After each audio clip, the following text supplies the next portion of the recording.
नागपूरमध्ये भांडेवाडी परिसरात बिबट्या शिरलेला आहे आणि भांडेवाडी परिसरामध्ये आता बघ्यांची सुद्धा गर्दी झाली। एका घरात हा बिबट्या शिरल्याची माहिती समजते।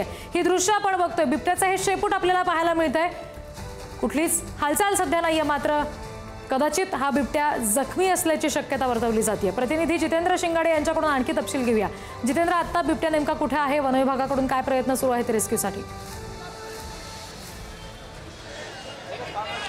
रिद्धी, आता वन विभागाची चमू जे आहे ते इथे पोहोचलेली आहे आणि रेस्क्यू ऑपरेशन जे आहे ते आता सुरू केलेले आहे। आपण पाहू शकतो की नागपूरच्या भांडेवाडी परिसरामधील हा इमारत आहे। ही 2 मजली इमारत आहे आणि या इमारतीच्या दुसऱ्या माळ्यावर जे आहे तो बिबट असल्याची माहिती मिळाली, ज्यानंतर स्थानिक पोलिसांना याची माहिती देण्यात आली आणि त्यानंतर वन विभागालाही देण्यात आलेले आहे। वन विभागाची रेस्क्यू टीम इथे पोहोचलेली आहे आणि आपण पाहू शकतो दृश्यांमध्ये की रेस्क्यूसाठी जे जरुरी आवश्यक जी जाळी असते ती जाळी इथे आणलेली आहे आणि या जाळीनंतर जे आहे वन विभागाचा हे रेस्क्यू व्हॅन आहे, महाराष्ट्र फॉरेस्ट डिपार्टमेंटचा, आणि वन विभाग जो जाळी आणलेली आहे किंवा जी कर्मचारी आहेत ते आता इथे इमारतीमध्ये शिरण्याचा प्रयत्न करत आहेत आणि त्याचबरोबर मेडिकल सहायता जर लागली तर आपण पाहू शकतो की मेडिकलची किट, जे फर्स्ट एड किट असते ती देखील इथे आणण्यात आलेली आहे। जर एखादा वेळी जो जर बिबट जखमी असेल तर त्याच्यावर उपचार करण्यासाठी, त्याचबरोबर डाटची देखील इथे आपल्याला तयारी करण्यात असल्याचं दिसून येऊन राहिलेली आहे।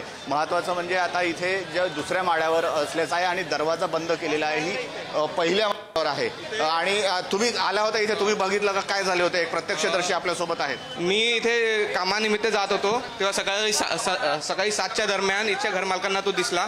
त्यानंतर तो ह्या इथे जो गेट दिसत आहे तिथे आतमध्ये गेला। त्यांनी सुरक्षितता घेऊन त्याला बंद करून ठेवलं जेणेकरून जीवितहानी काही झालेली नाही आहे। जशी खबर पसरली लोक येणं जमा झालेले आहे। ॲम्ब्युलन्स टीम वगैरे प्रॉपर तत्काळ झालं, पोलीस प्रशासन पण तत्काळ आलं। फक्त आता नागरिकांना एवढीच विनंती आहे की त्यांनी जेवढा दूर होत आहे तेवढं दूर राहण्याची काम करावं, कारण की हा बिबट्या सकाळपासून आल्यामुळे पुष्कळ प्रमाणात भिलेला आहे। कोण राहतं इथे? किती जण? इथे राऊत सर आहे, त्यांची खाली हे आहे दिवाळीचं स्टोअर आहे। सकाळी ते बाहेर वॉकिंग करत असताना ते त्यांना मिळालं, तिथे दिसला तर त्यांनी सतर्कता बाळगून त्याला बंद करून ठेवून दिला आणि आपल्या फॅमिलीला सेफ ठिकाणी नेऊन ठेवलं। इथे आपण पाहू शकतो की इथे पोलीसही पोहोचलेले आहेत, त्याचबरोबर वन विभागाची रेस्क्यू टीम पोहोचलेली आहे आणि वन विभागाने जाळी आणलेली आहे। आता ती जाळी घेऊन ही इमारतीच्या जिथे बिबट आहे तिथे जात आहे। त्याचबरोबर सोबत औषधोपचार आणि डाटची देखील सोय करण्यात आलेली आहे। महत्त्वाचं म्हणजे रेस्क्यू टीम सोबतच जे आहे ते मोठा जो पिंजरा आहे तो देखील आहे। मात्र परिसरामध्ये आपण पाहू शकतो की मोठ्या प्रमाणात बघ्यांची गर्दी आहे। स्थानिक नागरिक असतील किंवा येणारे जाणारे जे नागरिक आहेत ते इथे मोठ्या प्रमाणात गर्दी करून राहिलेले आहेत आणि पोलिसांसमोर आव्हान आहे की या गर्दीला कमी करण्याचं देखील मोठं आव्हान जे आहे ते इथे दिसून येऊन राहिलेलं आहे। आपल्यासोबत पोलीस अधिकारी आहेत। सर, काय नेमका प्रकार आहे? किती वाजता तुम्हाला माहिती? आव्हान जे आहे पोलिसांसमोर ते इथे गर्दीला नियंत्रण करण्याचं देखील आपल्याला दिसून येऊन राहिलेलं आहे। त्याचबरोबर आता जे आजूबाजूच्या इमारतीवरही मोठ्या प्रमाणात लोक जे आहेत ते इथे बिबटला बघण्यासाठी आलेले आहेत। राऊत मेडिकल अँड स्टोअर्स हे भांडेवाडी स्टेशन रोड समोरचं पारडी परिसरामधील हे 2 मजली इमारत आहे। त्याच्या पहिल्या माळ्यावर जे आहे ते इथे आपल्याला बिबट असल्याचं सांगण्यात येत आहे। आपण थोडं पहिल्या माळ्यावर जाण्याचा प्रयत्न करतोय की हा बिबट जो आहे, तुम्ही कोण हे आपल्यासोबत या इमारतीचे घर मालक आहेत। दादा, काय नेमकं घडलेलं होतं आणि तुम्हाला कधी माहिती मिळाली, त्यानंतर तुम्ही काय केलं? सकाळी 9:15च्या दरम्यान मी घरीच होतो आणि त्यावेळेस माझा लहान मुलगा आलोक हा वरती गेला आणि त्याला जिन्याच्या जवळ एक दरवाजा आहे, त्या दरवाजाच्या मागे तो लपलेला चिता दिसला। तो येऊन मला सांगितलं की पप्पा म्हणे वरतं चिता आहे। मी त्याच्या गोष्टीवर यकीन केला नाही, कारण म्हटलं एवढ्या वस्तीमध्ये, घनदाट वस्तीमध्ये येणं शक्य नाही आहे, म्हणून मला काही यकीन आला नाही। आणि मी जेव्हा स्वतः जाऊन बघितलं ते खरंच त्याची लांब पूंछ आणि मागचे 2 पाय हे बाहेर होते आणि बाकी शरीर त्याचं दरवाजाच्या मागे होतं। तर मी त्याला एक असा छोटासा कंकर घेऊन त्याला मारलं तर त्याने शेपूट हलवली।